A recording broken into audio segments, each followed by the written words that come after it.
Time to smash it up on a Monday night alongside Ira Schoffel, the managing editor of Warchant.com. My name is Tom Lang. And cheers, everybody. I brought a little wine to the party Cheers. tonight, Ira. There we I go. like it. I Yeah. like It feeling a little bit of some Carolina influence. Just anytime the basketball team has some success, you feel that Tobacco Road kind of waft on down. So I figured a little red wine wouldn't be a bad idea. it. We'll get mostly to football tonight, everybody. But Ira, I mean, we got to talk about it. Good week for the Noles basketball team, and Darren Green had a hell of a week. And the Noles got a big win, the most legitimate win of the season on the road at Pitt. Not bad. Yeah, not bad at all. Look, I mean, we know through the years, even when Florida State's been really good, they've had a hard time winning up there. That's a tough place to play. For whatever reason, Florida State has just never seemed to play all that well up there. And so you go into this game thinking, well, okay, this is a team that's not all that good. And this is a solid Pitt team. Pitt was not good last year, but they've had a really good start to this year, and they've got a veteran team. And then they get out to a fast start. And like everybody, I was just thinking, okay, this is going to be an ugly one. And man, it was not at all. They played from about, 4 or 5 minutes. Leonard had to call a timeout to stop the bleeding. He was trying to get to the under 16 timeout. I think they're down 15-5. And he finally called the timeout to stop the bleeding. They did that. And then really the rest of the game, other than a portion of the second half, Florida State really dominated the action. It was impressive. Again, to go on the road and do that was really cool. Yeah, that stretch in the second half where Pitt kind of reclaimed the lead, the building's going nuts. You're thinking, well, that was a good run. Good job, guys, because our bar is so low. You know, they won't finish the job, but you know what? Way to show out there and not embarrass yourselves or anything like that. And instead, it turns out to be a moment that they pull away again. And then they close it out with an interesting charge call underneath at 68-64. That was after the Mills turnover. And they hit the free throws down the stretch. So it sets up a big game tomorrow. Miami comes to town. Florida State looking for 10 straight wins over the Hurricanes, a.k.a. the Platinum Bohica over in JCSville on Warchant TV. Ira, before we pivot over, percentage chance the Noles score the upset tomorrow night at home.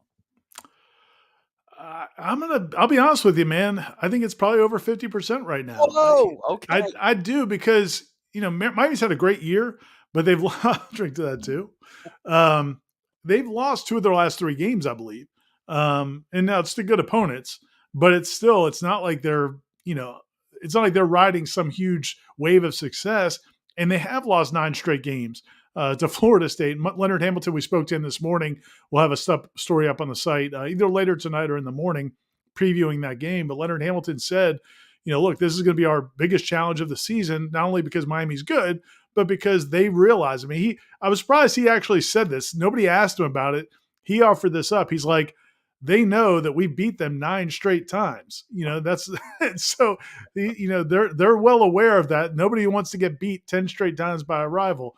It's just crazy to even say that. Yeah. This isn't one of the bad Clemson teams this is, Miami's been a good basketball team under Jim Larrañaga, and Florida State has owned them. Now, a lot of the wins have been really close. 1-point games, 2-point games. The games last year were close. Florida State, I don't think they're going to cruise in this game, but I like Florida State's chances. I think they've been a different team with Bob and Miller, and getting to come back home. I think they've got a pretty good chance of winning this game. Yeah, the one player I think that would translate across the good run of the Hamilton 2.0 experience, Darren Green could have played for any one of those teams. I mean, that is entering the run he had against Notre Dame and Miami, shooting over 40% from 3, and he only added to that in these 2 games. Well, and the one thing about him, and we all knew he was a good shooter. He had showed that at UCF. He showed it against Florida State in a game at one point, but I didn't know he was like an assassin. Yeah. Like in that game, there were several times where, Pitt's making a run or Pitt's got it back to 1 point or 2 points or whatever, and dude had no conscience. That's different. That's not just being a shooter. It's right. It's being a different kind of guy. And now it doesn't mean he's always going to make them, but wanting to take them is pretty impressive. Yeah, it's one thing to be open on a kick out and the whole building goes, oh no. It's another to make some of these contested looks or even some of the mid-range shots that he makes. A variety of what he does is really impressive. We pivot to something that we placed. I found this on social media over the weekend, and I was interested and wanted to see what the Noles thought of it. a tweet emerged tagging athletic director Michael Alford from somebody at the Irish consulate in Miami saying hopefully the Seminoles make their way over to Ireland at some point to play any sport. Uh, Ira, if the Noles announced sometime in the not so distant future that they're playing Notre Dame or Boston College or somebody in Dublin, is it for you sign me up, or oh man, that seems like an awful lot, an Oh, dude, hassle? come on. First of all, my mom Mhm. was a first generation American. Her parents were from Ireland, Okay. and they came over in the I guess well probably around the time of the famine, honestly, or her great parents and great grandparents. But she, uh, I mean, my mom was I was born to a family that was mixed. My Mhm. mom was Irish Catholic. My dad was Jewish.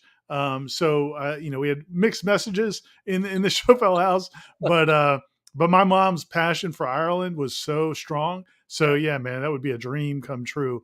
And I think most FSU fans, I've seen the reactions from people on social media, and I think every school that's made that trip, this has been kind of something that Ireland is done in conjunction with Notre Dame, but other teams have gone as well. And it seems like it's been a successful venture because it's obviously been a successful venture because it's happened repeatedly now. And it would be awesome if Florida State's in the mix for that. I don't know if that's strictly a school decision or a conference decision or TV decision, probably all of the above. But man, that would be awesome. I'm sure you'd be fired up about Oh it as well. hell yeah! I mean, Yeah, where do I sign? Mark is concerned about the home game. What if it was Boston College's home game, Mark, or what if it was Notre Dame's home right. game? Uh, I am usually the guy as a citizen of Tallahassee for a long time now to pound my chest and say, stop moving games out of Right. Tallahassee. But for Dublin, yeah, I think Now, yeah, I will say this. I mean, when you look at Florida State's future scheduling, there's Florida State's got some challenging schedules. You got these home and homes with Alabama and Georgia. You got the neutral site games with LSU. You got Notre Dame in there frequently. So you don't want to give away too many home games. I get the point. And then there's the impact on the economy and the home schedule, and there's all those reasons. But this ain't moving it to Tampa. no, This ain't moving it to Jacksonville. no, sir. So yeah, I'm sign me up for sure. Oh, the enthusiasm's crazy. Yeah, my mother's parents met at a dinner party. And those things were in the light of day because of how conservative everything was in those days, Irish Catholics. But one came down from Boston to New York. They met. He worked on the old subway system. I mean, like Ireland is very much they Right. were first generation off the boat. One in Ellis Island, one in Boston. But yeah, What's interesting? Not that we're going to get into Irish history here. It turns out through the genealogy sites that my mom's father, grandfather, whoever it was that came over, came through Canada, which mm, I didn't realize that was very common. I didn't realize that until I was reading up through the genealogy site. But anyway, kind of interesting. all the more reason. It's okay, Mark. If they don't give up the home game, I think he's on board too. That would just be one heck of a trip. And the trip that we're taking at warchant.com right now is a journey through the position groups as we get into spring camp. We've got stories like right now, you'll see on the front page of warchant.com a defensive tackle breakdown. Ira, you talked to our own Jeff Cameron about this today a little bit on the appearance on the JCS. But that was a position group heading into 2022 that we thought if you were going to say best position on the team, defensive tackle was pretty quick and pretty high up on that list. It didn't turn out that way through circumstance, injury, and then also maybe some depth issues that we thought that there weren't exactly there. You had mentioned on the show, and if you wouldn't mind speaking it to the Monday Smash audience, it's a good exercise to go through about preseason expectations versus reality. Defensive tackle wasn't exactly the anchor of the defense last year the way that we thought it was going to be. Yeah, and I think it's something you've talked about it a lot. I know on Jeff's show and other things we do, but that how disappointed you were and a lot of us were with the run defense, particularly in the middle of the defense. That was kind of the most troubling thing. It wasn't shocking when maybe teams got outside the edge or on a Jared Verse or Patrick Payton or something like that. But we did not expect going into the 2022 season the teams would be able to run up the middle, and yet Louisville did it, Wake Forest did it. I think Louisville caught FSU by surprise a little bit. I think everybody's so used to running Louisville zone running, and I think they kind of ran right at them a little bit more. Yeah. But Wake ran it up the middle against them. I think obviously Clemson had some success, but then late in the year, even Florida and Oklahoma.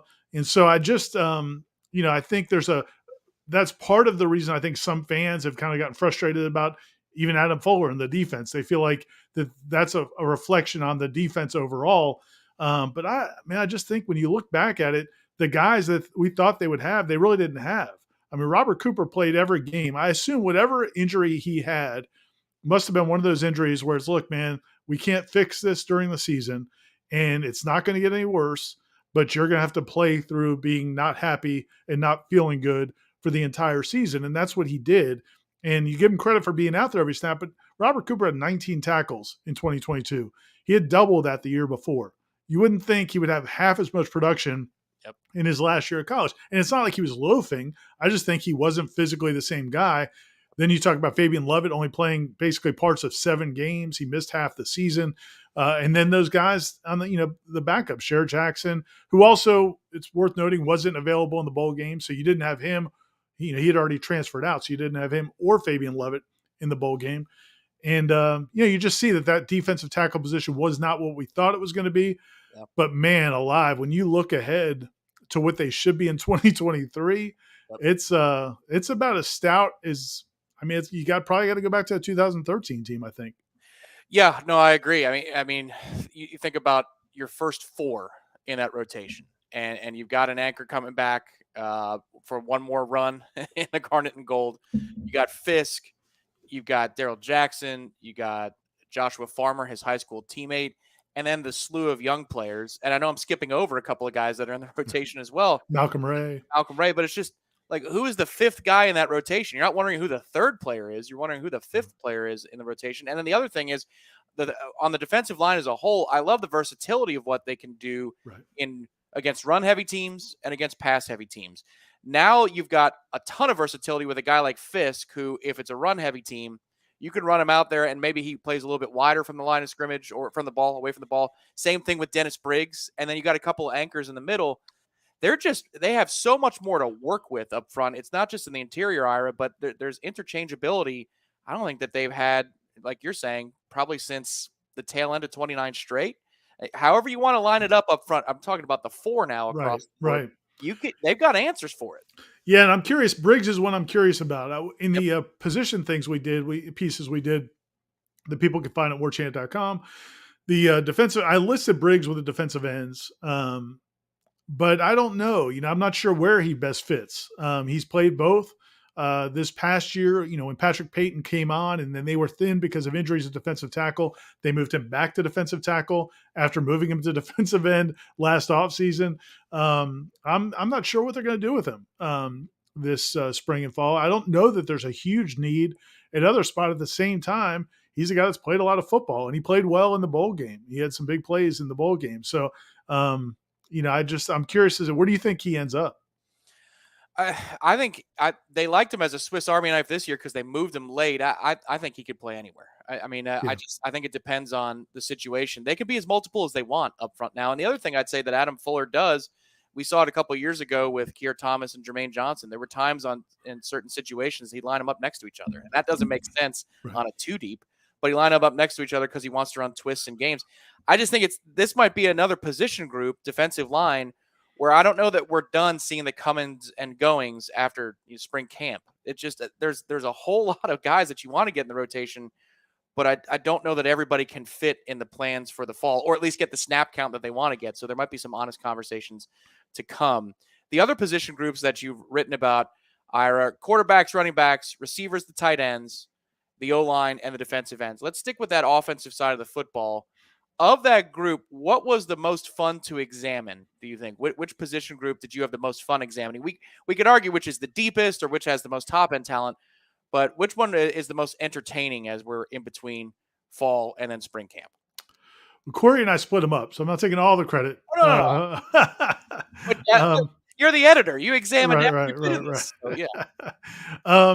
Yeah, I don't know, man. They're all pretty fun, to be honest with you. Especially on the offensive side of the ball. You have so many guys coming back, and then you add in some new toys. I think, maybe tight end because, you bring in Jaheim Bell, who, we spoke to last week. People, if you haven't watched the video of him speaking to the media or the story we wrote off of it, you can catch back up to those. But the transfer from South Carolina, super confident guy. You could tell that Jaheim Bell expects to be uh, utilized in a lot of different ways and utilized heavily in this Florida State offense. I mean, he's a very confident dude, and I think we're talking to Kyle Morlock, the other transfer, the 6'6", 6'7" transfer from Shorter College. He's going to be talking to the media, I think, either tomorrow or Thursday. He's speaking to the media this week, so that'll be up on the website. But just thinking about that position, and then also some of the guys that Marqueston Douglas, the way he emerged late in the year. Then you talk about Brian Courtney, who we all really like as a true freshman last year, and they've got some other guys as well. And that position, I think this may be the first year that we really see what the tight end looks like in Mike Norvell's offense. Because no offense to Cam McDonald, but I just don't know that he was exactly what Mike Norvell was looking for. And then now you've kind of replenished it to the point where you've got a lot of different kinds of weapons. Got a lot of you in the chat right now and watching us live on YouTube and other places on Warchant TV. Do us a favor, throw a like underneath this video. It takes just 1 second to do. In fact, we'll pause right now. Thank you for liking this video. We really appreciate that. Subscribe to Warchant TV. It's absolutely free. Kyle Morlock does speak tomorrow to the media. 11:30 tomorrow morning is when he meets the media. One of 4 newcomers. I love this interview series. It was a lot of fun last year. It's a lot of fun again. FSU making new players available to us tomorrow and Thursday this week. These guys this week have a lot of to live up to compared to the guys last week. I mean, there was impressive young men that spoke to the media last week. So I was watching from New York. I was on a trip. My wife had some dealings and a holiday party that I attended in Manhattan, and I was watching on Zoom. And the Casey Roddick interview, I could see from up there. I was like, oh man, he blew that one out of the water. That is a room of impressed media members right now. You could feel it through the Zoom screen, but he wasn't the only one, Ira. And I'll follow up on that in just a minute, but I want to briefly touch on the tight ends. What's interesting about this situation to me is Marqueston Douglas is a returner who emerged towards the end of the year, but in general about how they want to line up, and if they want to line up and they want to run, it seemed like Florida State last year, Ira, was going to have unbalanced sets or an extra offensive lineman come in to help. But then injuries limited the ability to do that because they were so thin at a couple of positions that if you ran Darius Washington out there, that's kind of a risk you don't need to take in case you lose one guy here or there. This doesn't necessarily have to be about a tight end coming in to be a blocking asset in this offense. They're now so deep on the offensive line that they can line up Kyle Morlock away from the ball if they want to. And obviously Jaheim Bell's going to be everywhere. But they've got more versatility to do both things. We think about tight end as this combo position like Rob Gronkowski is an unbelievable blocker and then receiver. Yeah, that's the total package. But they don't have to have an inline tight end next year as much because the depth on the O-line is going to be so great. If they want to put 6 out there, Mike Norvell has shown that he'll do that in the past. They literally can line these guys up wherever they want based upon each matchup. I think the hardest part for the coaching staff this year, offensively speaking, is how do you share the ball? And week to week, is everybody okay with, I'm going to get 4 targets this week against this opponent. I might get 11 the next week based upon the strength and the weakness of each defense. They're going to have to make sure everybody stays happy for all 12 games. Yeah, and that could be a challenge. And again, it's completely different than where we were just 2 years ago. I mean, think about 2 years ago, how often Mike Norvell had to put 3 or 4 wide receiver or 3 or 4 running backs on the field together because they just didn't have any good wide receivers. So they just didn't have it. They didn't have any dynamic players out on the perimeter. So he just had to put running backs out there. Well, now your running back room is pretty loaded. That's another position that, that's an impressive group. The tight end room is suddenly pretty loaded. The wide receiver group we know is loaded. And then, as you said, you've got a really deep offensive line where you've got guys that if you want to put somebody else out there to help with blocking, you can do that. I'm really looking forward to seeing it. You just wonder sometimes if, as you said, not just keeping everybody happy, but also not getting distracted. Because as a coaching staff, sometimes it might be simpler if you don't have too many options. And I just think he's going to have so many options. And so in terms of personnel, do you go with 2, 3 tight ends? Do you go with 3 or 4 or 5 wide receivers. You go with 2 or 3 backs. I mean, that's going to be somewhat of a challenge, to be honest with you, because I'm sure it'll be based on opponent and situation, but they're going to have options everywhere they turn. The Godfather Ed Lemmix has popped into the chat. Thank you, Mr. DeLuna Coffee. He says, it's great to see how these players love our coaches. Look at all the tight ends coming to junior day. That's another thing. Spoke about this today on the show, and it's been covered at warchant.com. Go check out our coverage on the proper website. Michael Langston leading the way there. But it was said that if they succeed on the field, watch the caliber of player that visits and visits more often at Florida State. It looks like through a couple of junior days, and I know that the dead period begins at the end of this week. Mike Norvell is making inroads, and it's not just because they've got another coach on staff that has Florida ties and Patrick Surtain. The offense, the production there, the improvements on defense are speaking volumes in the state of Florida and in the region, saying that Florida State is a destination, and you could come here because there's proof of concept now in such a way that Florida State should be expecting a better high school recruiting class ranking in the years to come, especially this next wave of 2024 with a 10-win season behind them and what appears to be another double-digit season in front of them if they stay healthy. Yeah, and to Ed's question, Landon Thomas, the tight end from South Georgia, who was at one point committed to Florida State early in the process before everybody else was in on him, now is committed to Georgia, but he came down for Florida State's junior day.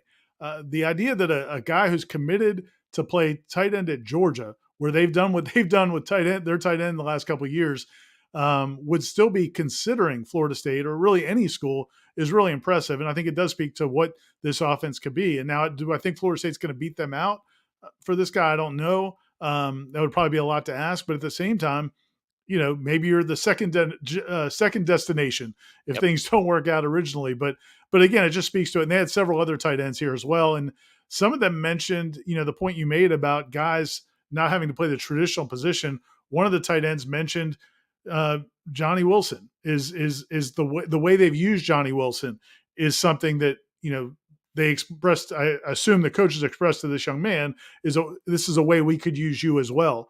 And so, man, you have the proof of concept. What they did last year, this offense, it's no longer selling a vision, it's selling results. And yeah, man, these junior days have been cool. I mean, a year ago, I could just tell you a lot of the updates, Michael was writing those stories from out there, and a lot of the updates were not on high 4-star guys or 5-star guys. It was a lot of 3-star guys. That's why, a lot of fans took shots at Mike Norvell because they felt like he couldn't recruit the higher level guys. Well, now you've had a 10-3 season and you've been laying this groundwork for these last 2 years, and it's a completely different brand of football player they've been getting to these junior days.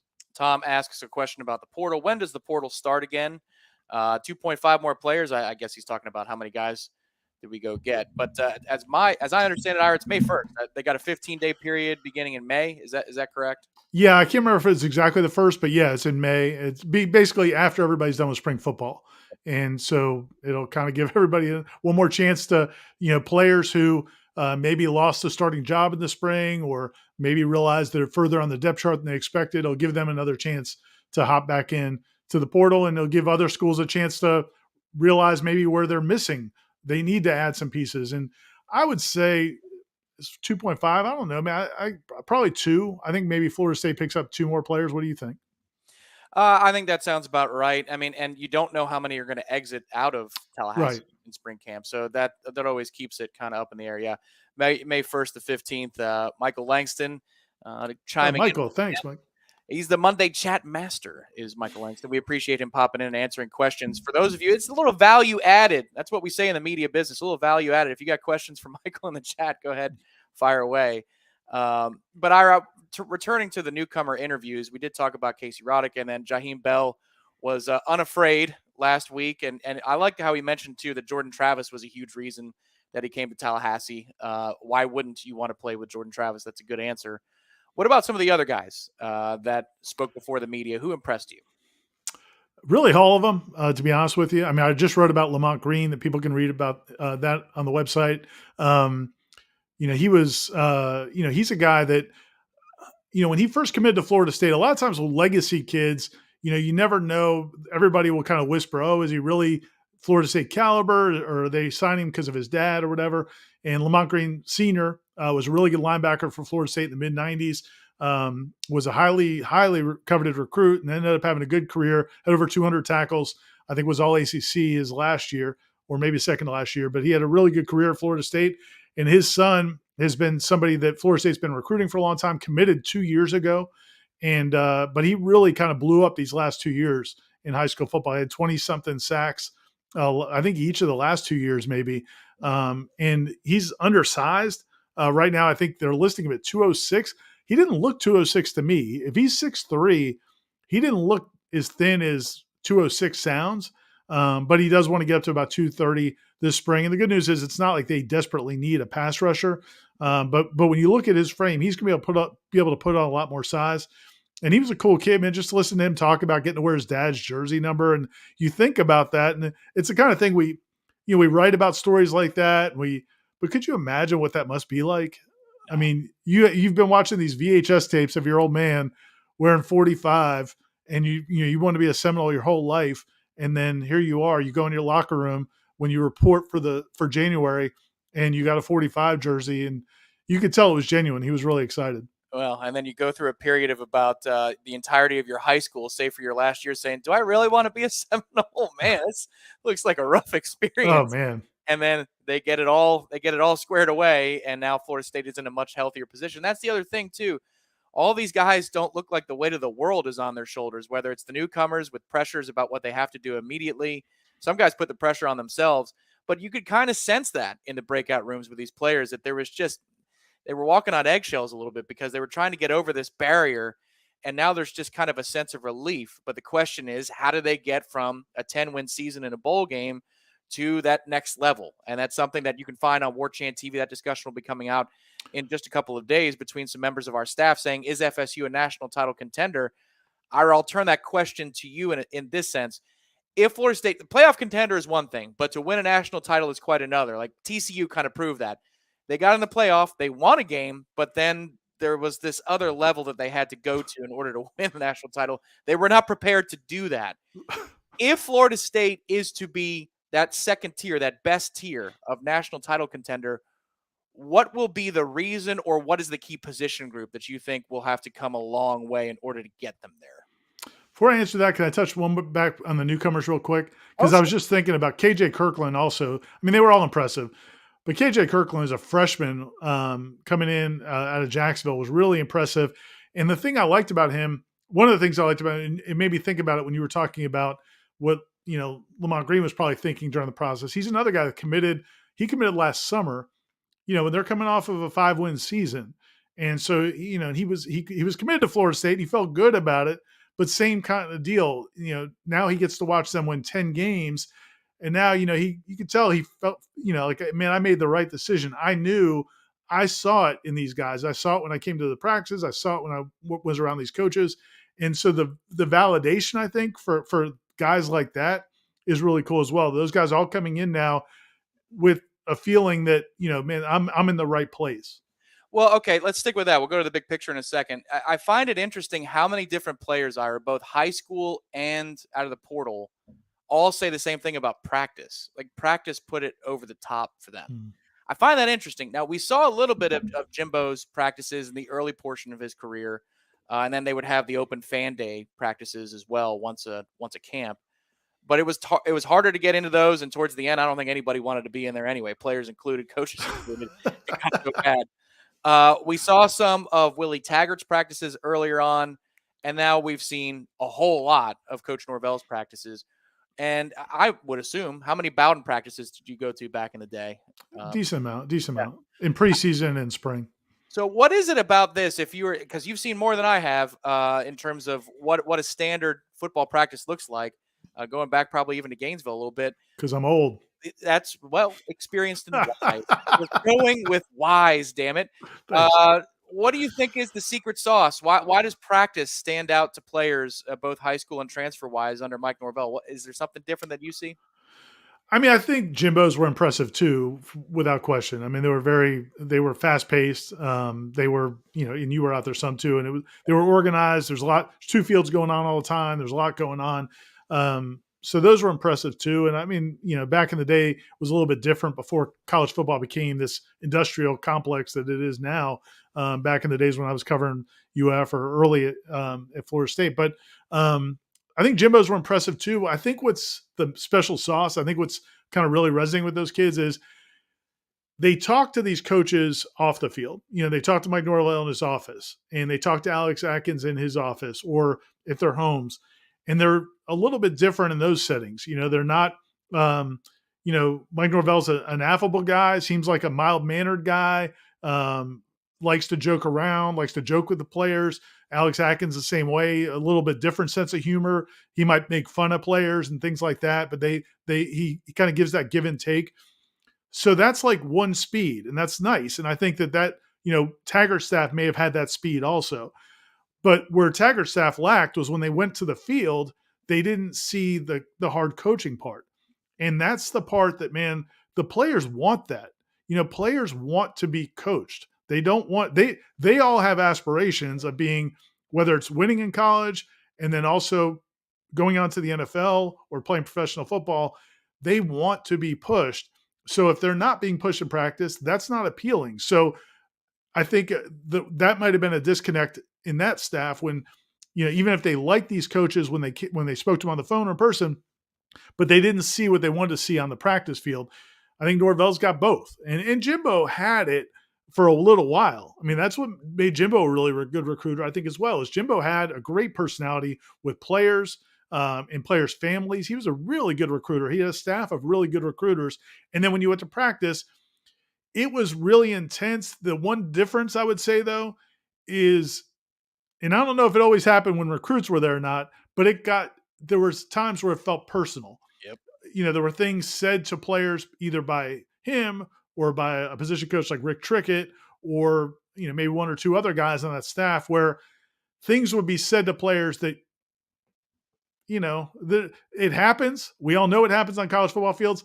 We're out there every day at Florida State. That doesn't happen out there. I've never seen, I have not once seen, I'm not saying that they don't say something they wouldn't have done differently, but you don't see that very much. So I think you get hard coaching, but you're getting loved on away from the field, and you're not being disrespected if you do something wrong. And so maybe that's kind of, I think if you can kind of get all that together, I think it's a good mix. Yeah, it's tough to explain. You'd have to be there, and I can apply to something else. Like if you're playing pickup anything, or you're playing a game with your friends and you're cracking on each other, right? And sometimes it gets brutal. You're like, man, that's brutal, but you're laughing.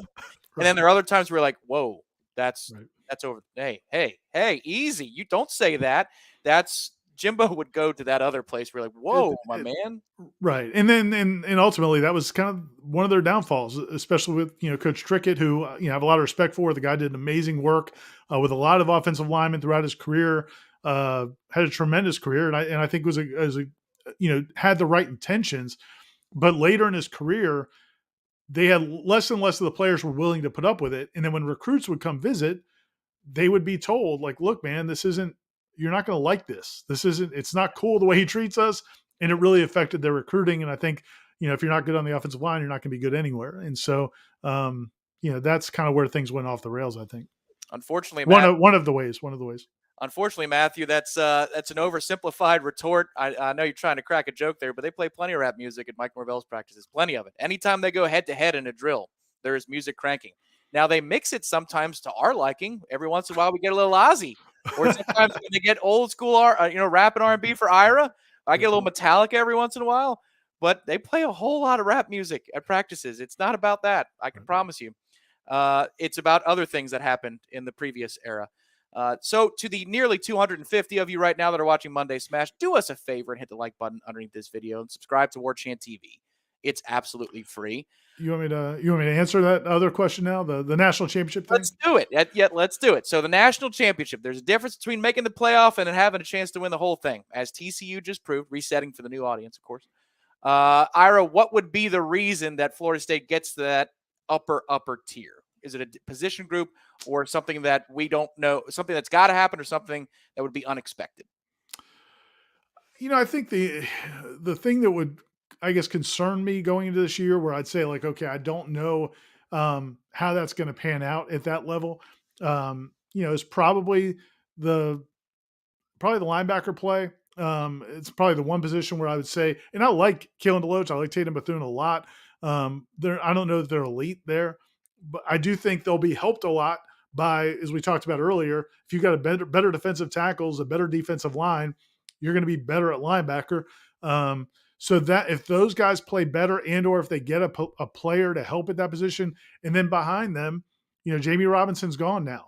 So does does Shaheem Yeah. does Shaheem Brown do they make a leap there at safety, or not have a dip there at safety, and then linebacker, can they get better? I think those are positions that are probably likely to get a transfer if they can get a transfer. If they can get another transfer, and at safety, I think that would be a big deal, and maybe one at linebacker.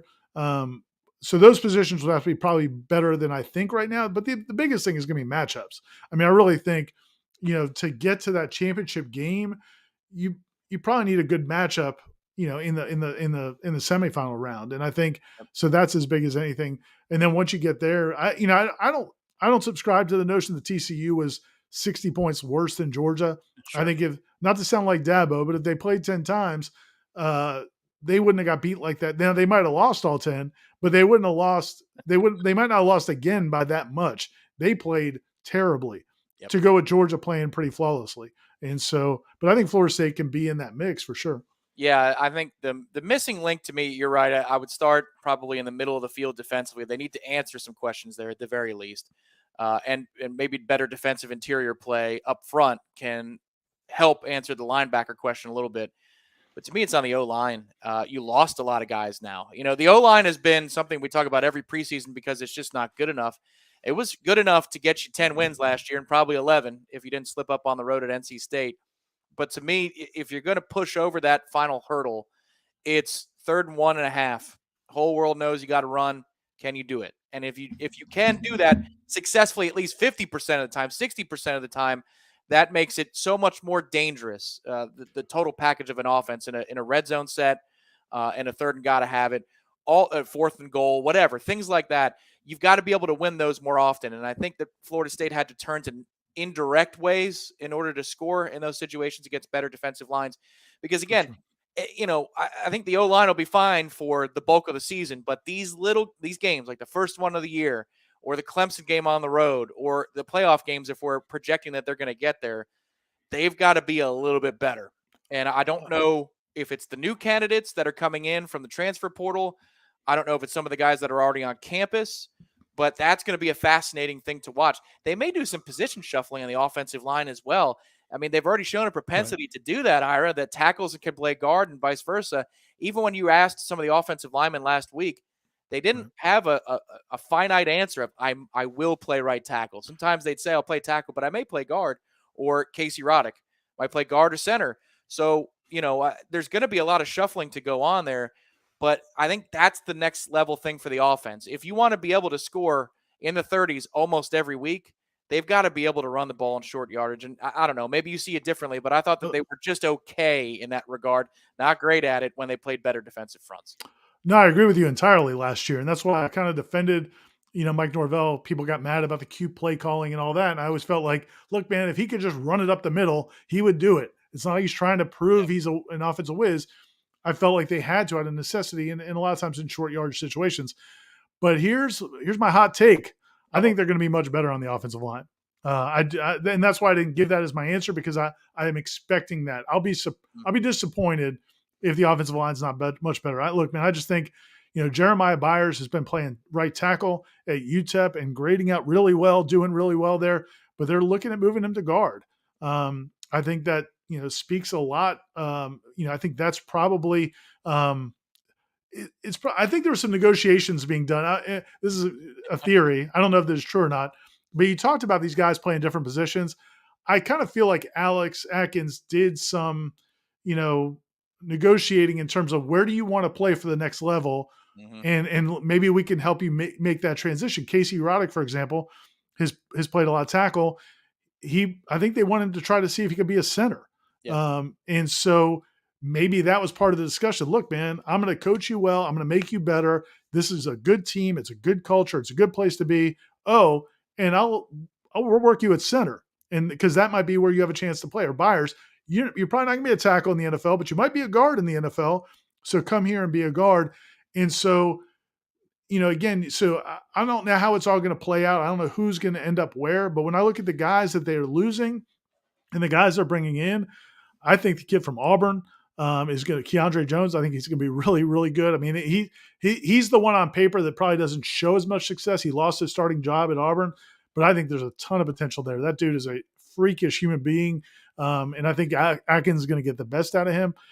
And I think I and the guys you're bringing back, Robert Scott and Darius Maurice. I just think that line has a chance. And then Julian Armella Yep. getting to play this year. I just think they're going to be. I think they're going to be. I'm going to say much improved because they were pretty good last year, but I think that there's a good chance they'll be improved. Okay, so here's a fun exercise then. Ranking the position groups on offense, because if you think that the offensive line is going to go to another level, then they're good at every single position group on I'm offense. telling you, man, that offense is loaded. So let's remove quarterback because that's one player. The position groups: receiver, running back, tight end, and offensive line. Which is the best group in the managing editor of Warchant.com's mind in the fall of 2023? Which group is going to be the best? I'll probably say running back. Okay. I like the receiver group a whole lot, but man, I think the running back group is top to bottom really fantastic. And then you got CJ Campbell as a walk on, Keziah Holmes. Look, if that kid's he's another one. We spoke to him last week because I asked somebody in the program. I says, Keziah Holmes as good as he thinks he is, and he wasn't like braggadocious or anything, but you could tell he really is confident in his abilities. And look, man, he was a 4-star prospect coming out of high school. He's a really well put together kid, 210 pounds. And he said it looks worse on paper than it did sounding when he said it. But the quote was something like, I feel like I'm a lot like Trey Benson, but with a little bit more lateral movement. He didn't say more, but I've got some lateral movement as well. Trey has some too. I just think that running back room is elite. I think the receiver room can be elite. Yeah. But I think the running back room and quarterback is certainly elite. Yeah. What was interesting was that Trey quote tweeted Keziah and said, Did he? yes. And he said, Okay. they're going to see it. They're going to see it. Oh, all right. So I find that interesting. Sometimes there's, not trying to cause a problem, but sometimes there's infighting in a position group because there's only one football and you want to fight for it. But not only did Trey do nothing about it, he said, "Oh no, you're right. You're right. This is you're going to show the world." And then Rodney Hill is in that conversation too, and that's my guy. They need a guy, Ira, and Toafili can do this. We're not talking about him, and he's only a very important, versatile member of the offense. They need a guy who can hit the hole, and I mean quickly. Trey sometimes when he goes wrong likes to wait and wait around. And that's where losing Trayshawn Ward hurts. Right. But I think you and I are on the same page. We both think Rodney Hill can be that guy. I think Keziah Holmes very well likely can be that guy too. But yeah, Rodney Hill, it's funny you said that about Trey because when Trayshawn Ward got hurt last season, we were coming out of I think we had done some interviews. It might have been the Monday press conference. Yeah, because we were at the Monday press conference with Norvell, and Trayshawn Ward tweeted out the picture of him in surgical gown or whatever. And it looked like he was going to need surgery. And I was walking out and I walked past Trey Benson. And I said to him, it wasn't an interview. I just said to him, I said, man, it stinks about Trayshawn. And he's like, yeah, it does. And then and I said, but it's a good opportunity for Rodney. He goes, oh boy. He goes, he's ready too. Like you could see the joy in his face about people getting to see Rodney Hill. It didn't really happen. They ended up, I think, relying on the older guys in that game. But yeah, man, I think you and I are practice every day. And I think we might be president and vice president or co-president of the Rodney Hill fan club. I think he's going to do really good things. I'm sure the other media members from other outlets are sick of us as we're sitting along Hauser Stadium when they hear, there you go. Anytime they give the ball to Rodney, they're just, those two always, just like, that's the right thing to move. That's a good move. Good move there. Give the ball to Rodney. What do you think? Is that the group you think, or what do you think? I got a hot take. Take for you too. That tight end room is going to be the talk of the ACC. That is going to be every week. They're going to highlight, look at all these guys because Marquiston is a part of that rotation. I don't think he's not going to see the field. I think he's still going to see the field. And with Jaheim Bell essentially being, I would say, like an H-back. So it's kind of a cheat move to keep him as a true tight end just because of the way we picture that position. But given the versatility of what these guys can do, and you're right, you don't count out Brian Courtney either Yeah. in terms of just, again, being versatile at the position.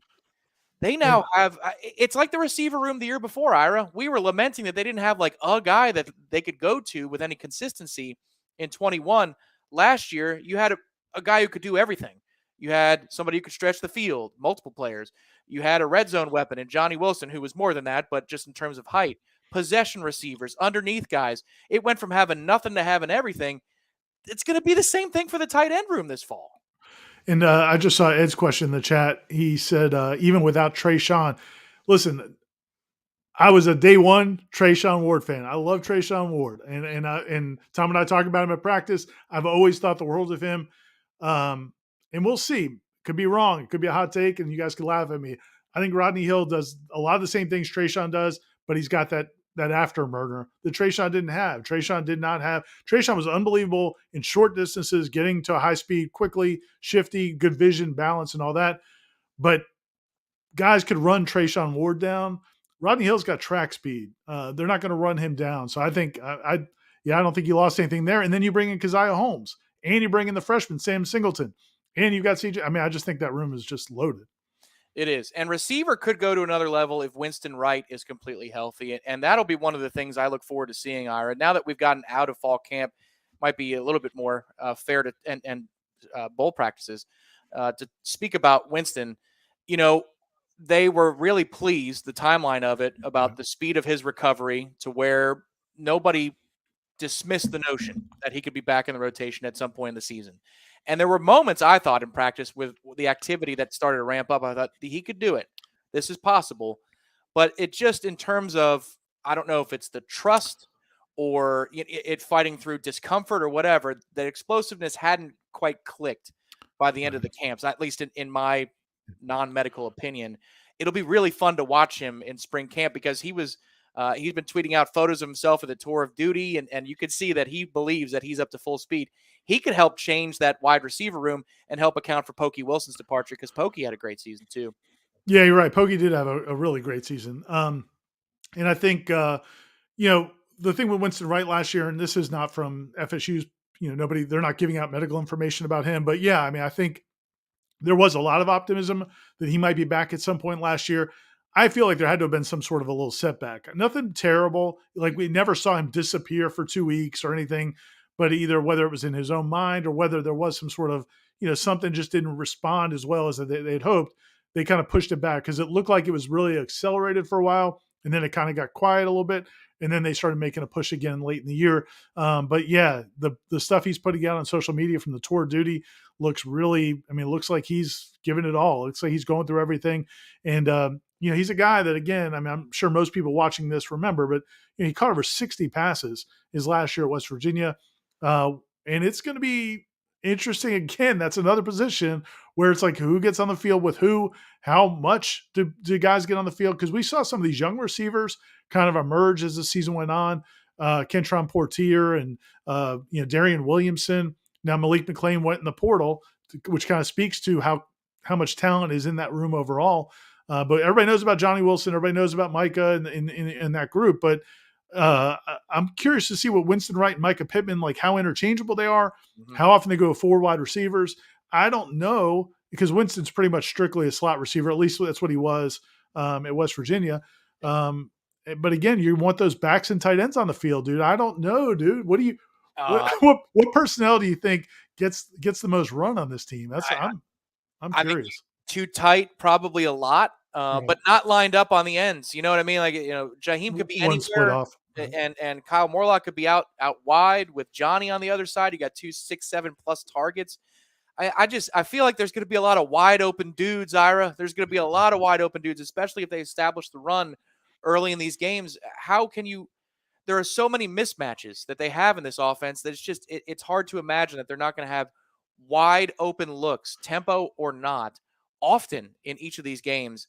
I don't know how they're going to balance it. It's a really great problem to have because 2 years ago, the question was, all right, they can't block, they can't protect, they can't catch contested passes, but we know they're going to have two 3 25-yard runs this game, but is that going to be enough? You Put know, more backs on the field. Put more backs on the field. Yeah, man. And if I just tuned into this right now, the last 5 minutes, I mean, we sound like fanboy homers. I mean, I get it. It sounds like we're gushing over this offense, but honestly, if their offensive line is good or better, which I think it's going to be better next year, yep, with everything else you have, it's kind of crazy what they have on offense. yeah.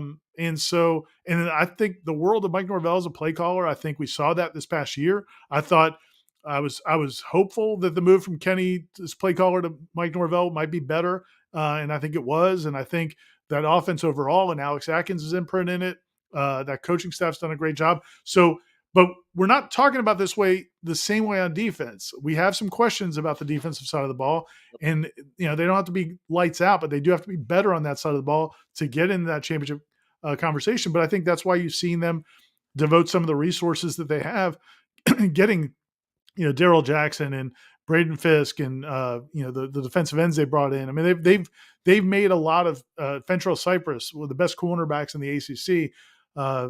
This could be a pretty special season. It could be, and we'll touch on the defense in just a minute to wrap it up. But a couple of questions here. Cosmo, first of all, is there any way I can listen to this live on Spotify like a podcast? Not live, Cosmo, but this will be on the Warchant podcast feed. So search Warchant on Spotify or your Apple Podcasts or anywhere you get them. You'll see this in that feed. There'll be also some Seminole headlines in that feed tomorrow as that comes live from 1 to 3 p.m. But this will be there by the morning. So thank you, Cosmo, for that question. Anybody else out there? These live shows make it to podcast form. And then the relentless Buffalo Tom asking, coaches' contracts, we can't produce them at the rate that we want to. Trust us. We want to produce these things. But go ahead. I do have a little bit of news for Tom. Appreciate it. So, and I'm sure you saw I posted on the board the other day that Adam Fuller was not out of contract. He did have his contract renewed at some point last year, early in January of 2022. That's why it did not expire at the end of last season. He has one more year on that contract, goes to the end of this year. But I do believe we're going to get some new contracts for the coaches after their 10-win season. I think you're going to see a lot of new contracts roll out here pretty soon. I've got a heads up that they're going to be coming soon. I would expect maybe this week. I thought maybe they would have come last week. But I think you're going to see some raises all around, and some extensions for these assistant coaches after a 10-win season. Hey, we covered a 10-win season. I can't wait to see your raise, my raise. Right. The FOIA will be amazing from the Warchant contract department. So, Ira, final thoughts here on the defense. I'm actually interested in the defensive back room because I think if a couple of guys get healthy, that becomes a compelling position battle at both corner and safety because they can move guys around in this defense. They've not been afraid to do that before. But in theory, with Akeem Dent return, you got him and Shaheem at safety. You might want some more help there for somebody who can come down closer to the line of scrimmage, or maybe that is Shaheem. But then a corner, you got Cypress, which is now from Virginia to Tallahassee, playing for Florida State, along with somebody who's going to be healthier in Kevin Knowles, Reynardo Green, who was your best corner last year, Greedy Vance, who had a nice second half to the season, Jarion Jones, who had a nice second half to the season. Did I say Omarion Cooper yet? I mean, nope. And you got Azarie Thomas. There's a lot of guys that, we don't like the defensive back group relative to the other position groups, but they've got a lot of options going into spring camp. And I'm sure I'm skipping over quite a few. No, you're right, man. They do. It's funny that you said Azarie at the very end. Yeah. Because he may be the most talented of all of them. But Fentrell Cypress was a legit, and by the way, just to clarify, a lot of people were calling him Deuce and Fentrell coming out of Virginia. We asked him the other day, and he said everybody calls him Fentrell. So that's what we go by. But he is, he's a really good player. And you'd say probably right now on paper, odds on favorite to win that job. But Jarion Jones, I thought, played really well last year as he came out. Reynardo was the most consistent guy over the course of the season. Now, what I'm interested in, Shaheem's the guy that I just have so much of my focus is going to be on Shaheem because I've loved that kid since the first day I saw him at practice. I mean, I just was like, dude, that guy is going to be a baller. And remember, I did the interview with his high school coach at the time just because I was so impressed by him, and he was making all those plays in preseason. And then he really didn't play redshirted that year. And then last year he kind of got in. He became the first safety off the bench. He passed a senior, Jarquez McClellan, and became the first safety off the bench. And basically started a couple games late in the season when Akeem Dent wasn't healthy. And I think the world of him, but I'm a little bit nervous for him because now is finally his chance. Like Shaheem, you and I have been waiting for this moment for 2 years. Can he come through? I feel like it's one of my kids going up to bet and T-ball. I was going to say, So let go of the bicycle seat. He's got to pedal on his own, Ira. He's got to pedal on his own. because my concern is that, you could move Renardo back to safety, or you could move one of these other guys. So I want to see how that plays out. But dude, I think Shaheem's an NFL guy. I think Akeem's gonna, he's gonna have to fight to keep his job. I mean, it's not a guarantee. They've got a lot of dudes in that defensive backfield, but it's hard to say that's you feel great about that position because we don't know how it's all going to shake out, right? I mean, you're not going to go into the spring super confident about that position, even though you like a lot of the potential. No, I would totally agree. I like a lot of the potential, but Jamie Robinson's second half specifically to the season looked like the previous year, and that was different. And when you lose that, I mean, that's where hunting in the portal for another linebacker. I know we got another question on that. I would do so, even because sometimes guys are just kind of tweeners. And if you've got a more athletic and quick twitch linebacker, he can serve in the role that Jamie was playing in some downs and sets. It's going to be interesting to watch, though. They've got a lot of potential. I think they can be good at a couple of positions, like outside corner. I think gets a lot better this year. One particular facet that drives me nuts. We've talked about guys we liked, guys we root for, like they're our children or our younger brothers. Rodney Hill is in that class for me, Ira. But these blitzes that the defensive backs, they can't take 10 million years to get to the quarterback. They start from a 30-yard cushion. I mean, what? These have to get home quicker, Ira. Please. Can we do that one thing in 23? What's weird is it's not like it never happens. So like when it does happen occasionally, it's like Corey and I'll be sitting in the press box. Whoa, did you just see that? And so I guess it almost makes it more frustrating because it can happen. Yes. Like it is possible. It's you'd like to think like before the snap, they're like, "Oh crap, I got a blitz," that's how far out of position they are. I think it's more of a just trying to disguise it to too long. Mm-hmm. I don't know. I don't know if they think they're playing NFL quarterbacks, so like they can't give it away. They've got to. I don't know. I just think that yes, I'm with you though. They need to come a little bit quicker. I get what you're doing. I get what you're trying to do, but right. Jesus, I mean that 10 yards. I wonder if they also may blitz less next year. They blitzed a lot this year. I kind of wonder if they'll blitz less. If that defensive line is what we think it could be, maybe you don't have to blitz as much. Maybe maybe that helps those guys. But you talked about when you mentioned the comment you made about maybe having somebody a little twitchier at linebacker.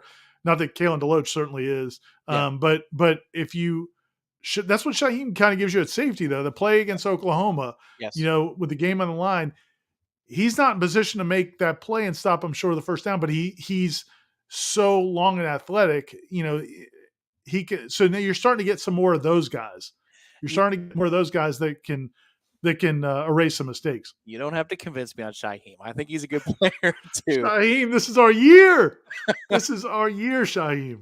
One of the interesting prospects at defensive end, Gilbert Edmond. We've talked a lot about the defensive front, but he's the first guy up tomorrow to talk to the media. That's 11 a.m.